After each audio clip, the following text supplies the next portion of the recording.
मेरा ये channel subscribe करें और मेरे हर अपडेट आपको मिले इसके लिए बेल आइकन जरूर दबाइएगा।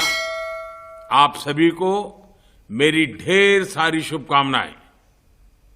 The Indian Prime Minister Narendra Modi has inaugurated a Hindu temple on a disputed site in Ayodhya, where a mosque was torn down 3 decades ago. It's being seen as the start of his election campaign. Millions of Hindus are celebrating the temple's opening, saying it's a long-standing dream come true. But it also evokes painful memories for Muslims. A mosque that stood at the site was illegally torn down, triggering religious violence across the country. Many accuse Mr. Modi of violating India's secular constitution by opening the temple. Well, for more on this, I'm joined now by Arfa Khanum. She's a senior editor at The Wire, which is India's largest independent digital news website. Thanks for joining us here on BBC News. I wanted to begin by asking you how much of a big deal this is in India. How much coverage is this getting, the opening of this temple?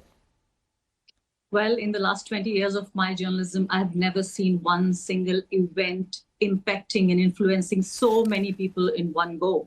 I'm sitting here at my residence in New Delhi talking to you while all my neighbors, most of my neighbors are bursting crackers, and Narendra Modi has also told them to light a diya or a lamp in the night. I'm sure that would also be taking place soon. They're all singing devotional songs, people traveling from all over the country. The whole thing being broadcast on live television for the last 1 month. Television anchors dressed in saffron clothes with pictures of Rama on them, singing devotional songs and, shlokas of Gita. And everything is just already looks like that I'm living in a theocratic state. And what have been the controversies around this then? We'll talk about Mr. Modi visiting it in a second, but there has been some controversy around this, of course. Yeah, I think what Mr. Modi is trying to do with this is that he's fundamentally changing two things. One is the way we have imagined India, India of my forefathers, India of my dreams, India where I think I belong in the future. And also, he's also trying to change Hindu religion fundamentally, like the introduction of politics into religion and religion into politics. So we are living in funny times where religion is the axis around which our parliament is revolving, and politicians are telling people how to pray, how not to pray, and how a temple should be built. Prime Minister is at the center of everything, that he is the judgeman, which is the host of the whole ceremony, of the whole puja. As the Prime Minister of 1.4 billion people, he is behaving no less than like a Hindu god. So I think it's completely disturbing, it's unnerving, it's also triggering in many different ways as someone who has been a survivor myself in 1992, December 6th, when they demolished the mosque, a mosque which stood there for 500 years. And I had to literally leave my home to save my life and that of my family. And I lived like a refugee for several days. Okay. For someone like me. Arfa, I just have to just say to that, though, that Mr. Modi and his BJP party would say, well, this is something they promised. It was an election promise, a few years ago. And there are many people who welcome this. And it comes off the back of a decision by the courts that this temple should be built. I partly agree with him on this. And that is why, since this is a Hindu and Muslim issue, Muslims of India, majority of them had accepted the court's verdict, and they said that they are okay with the temple being built at the place of the mosque.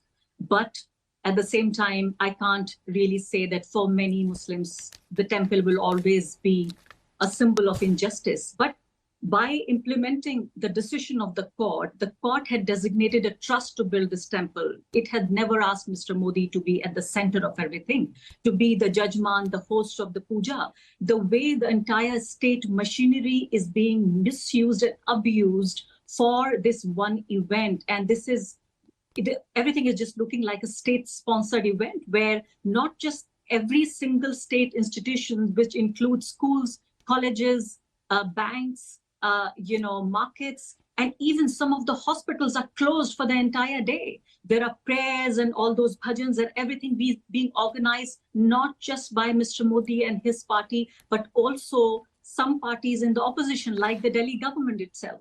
So what I'm trying to say is that everybody accepted the verdict of the court, but the way this decision has been implemented by misusing an entire state machinery, otherizing otherizing an entire population, and not to forget that more than 1,000 people were killed after December 1996 when the mosque was demolished. This is thing for a whole lot of population. Afra, I should say that I understand that some of the opposition parties didn't attend that, and also some senior Hindu leaders did not attend the inauguration either. Where do you think this leaves the conversation in India as we enter a general election year? This is something that Mr. Modi staked his last campaign on, this promise. Where do you see things going forward, not just, of course, for Hindus, but also Muslim voters? Well, it's funny. In any normal democracy, in any normal society, Mr. Modi is now completing 1 decade in power, and journalists like me, other journalists should also be asking him questions. He is evading and escaping all democratic accountability by putting up this huge show, by spending taxpayers' money.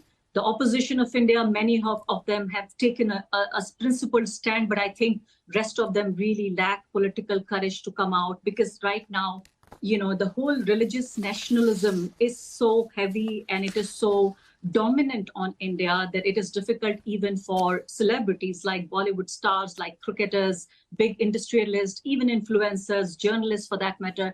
It looks like entire, everybody who matters in India, people, the most powerful, the most influential people have joined Mr. Modi because they do not have the courage, first of all, to not be part of this whole religious culturalism, nationalism that's going on in India right now, also be on the wrong side of power.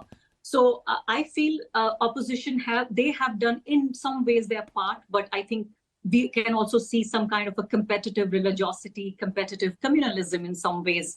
Okay. I feel the thing for me as a journalist is that I am not getting a chance to ask the right kind of questions that I should be asking on behalf of the most marginalized, who Mr. Modi promised that he's going to make their lives better. And after 10 years of Mr. Modi in power, all we see is this politician turning into a god and journalists turning into his devotees. Okay, Arif, I'm so sorry I have to cut you off there, but thank you very much for sharing your perspectives on that. And as we were discussing there, of course, this is a big moment in... मेरा ये channel subscribe करें और मेरे हर update आपको मिले, इसके लिए bell icon जरूर दबाइएगा। आप सभी को मेरी ढेर सारी शुभकामनाएं।